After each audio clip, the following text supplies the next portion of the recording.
morning, everybody. This is Roy Dorantes, and I'm with the Heart of Hollywood Celebrity Interview Series, in which we're going to be talking to many celebrities, producers, people in the entertainment industry.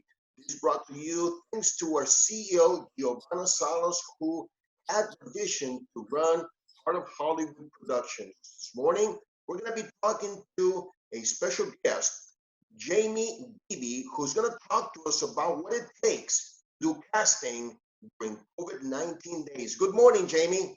Good morning. Thanks for having me. Now, are you joining us from Montana? No, I'm in Los Angeles. Are you sure? I'm sure. Jaimie, so right now we are going through COVID-19 days. The pandemic is hitting us hard, it's hitting our economy, but artists, especially actors, are wondering what they have to do to survive. So tell us a little bit about casting. How do we handle casting? Based on your expertise, you're a casting director. Tell us, what does it need to be done? I think that this is a great time actually for actors. I think they can use a lot of their creativity. And I've seen online that a lot of them have been. I've been watching all the monologues that have been posted, which is great. I think it's a good time to get creative, do something different.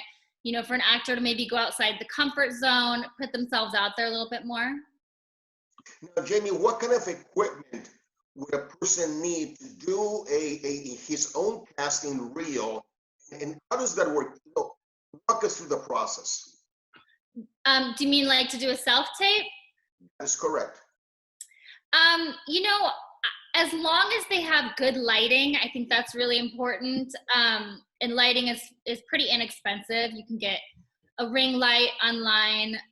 Any kind of decent lighting is really good. We need to see what you look like.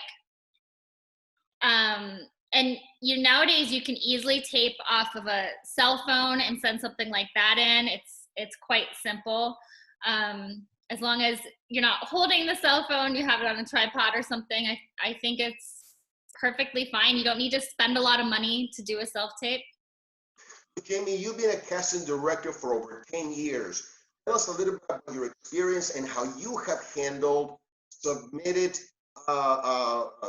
casting reels through media, video, or cell phones. Tell us a little bit about that, please. I do a lot of self-tapes, especially in the early stages of casting. It helps to just kind of see where people are at. On a tape, you can really see what they look like. There's no filtered, done up headshots, things like that. Especially if I'm looking for newer actors that I don't know very well, I always use self-tapes first, and then usually try to bring them in for a callback in person. A lot of people get very intimidated when it comes to do a casting reel or a casting tape. You just mentioned right now that it's a great opportunity for the casting director to see what the person is really like. So what should an actor do in a casting tape? I think it's essential that everybody reads the directions for a self-tape. I've noticed a lot of people have a tendency to flip through the directions when we send them, and they don't quite get it correctly. The directions are there for a reason. A lot of times the directions include, slating your name, the representation, whatever we might need that information to be on tape. So I think it's important to read through the directions thoroughly and make sure that you do get a tape that you feel comfortable with before you send it. So should they, first they go to your site, look at the directions, they look at what you want in that reel, is that correct? Well, normally with breakdowns, I'll send out an EcoCast, which is the self-tape where they upload it. And on there is all the directions for everything that we need. So it's not like, so it's not like I can just make a reel and send it to you whenever I want. It has to be for a specific project. Yes, if you're doing a reel, that's different than doing a self-tape. A self-tape is what we request in order to see how you would look as a certain character in what we're casting. Whereas a reel just kind of highlights things that you've done and, you know, what you can, and shows what you can do. Right, so we're talking about two different things. One, Okay. the self-tape for a specific project, and then another one, the reel, right? So when do we send each one?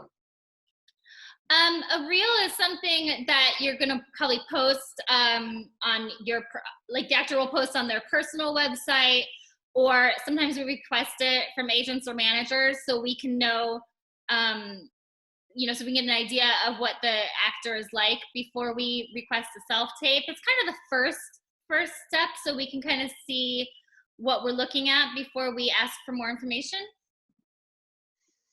And are you currently, during COVID-19 days, are you currently involved in any projects, or are you on pause? No, I am. I'm casting a few smaller projects right now. I don't have a shooting date for the projects yet, but we are planning on shooting as soon as COVID-19 is over, as soon as it's safe.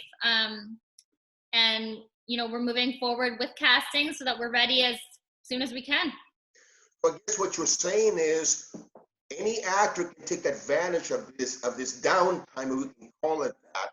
They can start preparing for when production starts. Am I correct? Yeah, I mean, I think actors should definitely stay prepared. I think it's good to, you know, keep doing, you know, keep practicing. If they're living with roommates and they're quarantined with their roommates, you know, tape something, get creative with it, do some monologues, you know, work on your reel, add to it. There's so many options for actors right now. Now, we were just looking at a piece of video right now of one of your shows. Can you tell us a little bit about that particular show and some of the work you've done?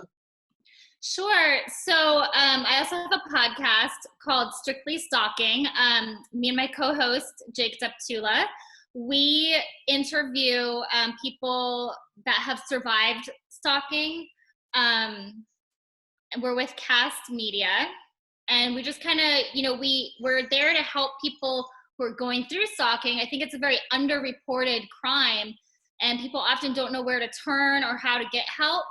So we started this podcast so we could help people figure that out and hear the stories of these survivors. I mean, these people that we've been interviewing are heroes.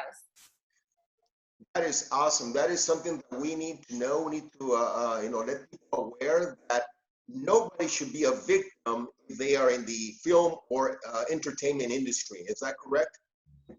I mean, it's for the podcast is any industry. It's anyone that's been a victim of stalking. You know, and oftentimes these people that we've been talking to through the podcast, they have turned it around and, you know, not only gotten justice from the system and from their stalker, but then they become advocates through the system, which is great. Well, I can't see the questions on here, but I'm getting questions on my personal cell phone. Oh, okay. Yeah. So here's a question from one of our viewers. The question is, help, I want to be an actor. What do you suggest that I do to start my career? Wow. Wow. That's a big question. I'm sure you never get that, right? That's a hard question.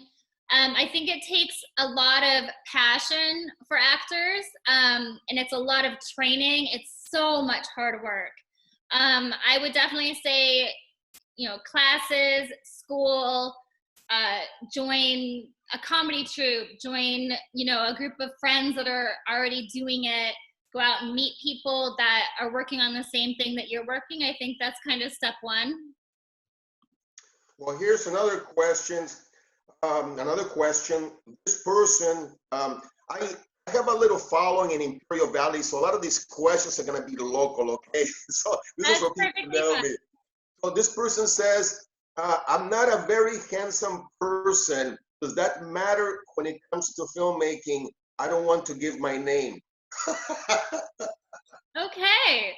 No, that Okay. doesn't matter. That doesn't, I don't think, overall looks don't matter. There are obviously certain roles that require a certain look. But no, you know, filmmaking and actors need to be just as diverse as real life.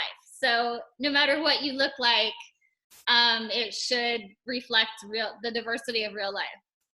No, people don't realize that, but when you look at a film, you look at a movie, there are people of all kinds of body build, looks, and you have the hard kind of look and you have the very handsome or beautiful look. Anybody can have a role in the movie. Is that right? Of course, of course. That gives an opportunity for the rest of us. Now, tell us a little bit about some of your experiences in casting people, the good, the bad, and the ugly, please. I think it'll help us understand the process. Um, the good, bad, and the ugly. That is Okay. correct. I love casting. I think it's great. I think that you know, the option that we have to let people shine and, show what they're really made of is amazing. Especially being able to find somebody that, is early on in their acting career and kind of push them through and help them up, I think is really great. As far as the bad and the ugly, no, I haven't run into a lot of problems within my career. I've luckily worked with a lot of amazing actors, producers, some great teams. I have a tendency to work with the same people over and over, which I really appreciate that opportunity.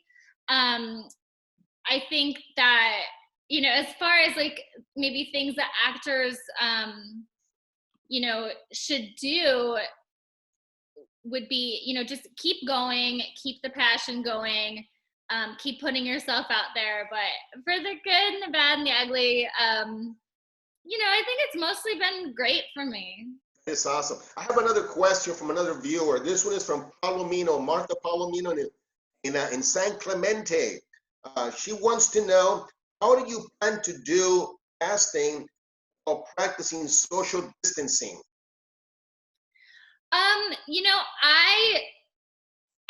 I like social distancing. No, I think that we're gonna probably go into more self tapes, casting off of those a lot more often. When I've done auditions, like I said, I might cast a wide net through self tapes. I might end up watching, 20 different self tapes for a single role. But then if I need to bring in callbacks, I'm only going to bring one or two people in. So for the way that I prefer to cast, I don't think that it's going to make too much of a difference for social distancing. Obviously, we're not going to be filming again until it's deemed safe. So I think at that point, we'll just have to maybe keep things a little bit smaller. Here's another question. Are there more opportunities for males or females in the film industry? As far as acting? That's correct. I think that the industry's been doing really well with all types of diversity lately. I think that that's something that people have been making a point on. I don't think it's better or worse for men or women. I think it's just whatever the role calls for. I've seen a lot of improvement in all types of diversity in recent years, for sure. And as far as not the acting part, as far as the overall film industry, you're saying that it's pretty much balanced for males and females. Oh, that's for acting. In the film industry, as far as all the other jobs, the behind the scenes jobs, I would love to see a lot more women, more female, and I have seen a lot more of that in recent years, but I think that it does need to come up quite a bit. Right now it's more male dominated. Yeah, I think it has been. I think it's getting better, but I do think it is more male dominated still. Well, then that's a message for all our females, watching our program, that they need to, step on it and get more involved. So if a person is a female and she wants to get involved in the film industry in whatever area, what are some of the steps that they need to take? Schooling and experience, passion. That's all it really takes. Don't take no for an answer. Do what you want to do. Get out there and get it done. Don't let anyone stop you. Okay, here's another question. How can I leave a good impression and be remembered by casting director? To leave a good impression, I think it's important to, make sure your mood and your energy and your vibe is good, especially if you're meeting a casting director in person.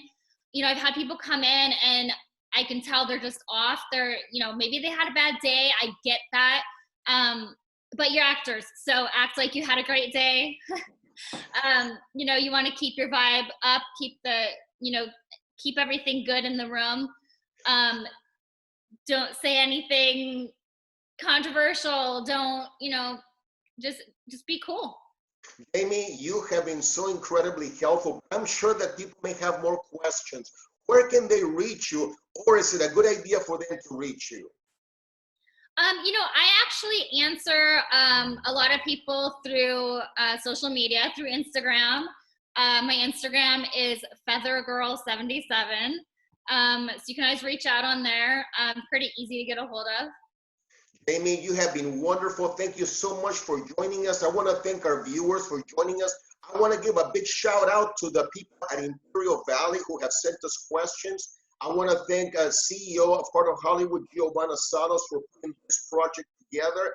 I want to invite our viewers to join us every Wednesday. Well, for me, to join me. I'm going to be on Wednesdays, 11 a.m. But we also have Giovanna and we have Sandy Rodriguez, I believe, doing other times. Jaimie, thank you so much. Thank you. Be careful in Montana. In LA. Yes, thank you so much. It's been great. Giovanna, we're done. Thank you, viewers. Thank you, everybody. This is Roy Dorantes, the News Predator, and I'll see you next Wednesday at 11 o'clock for the Heart of Hollywood Celebrity Interview Series. Signing off.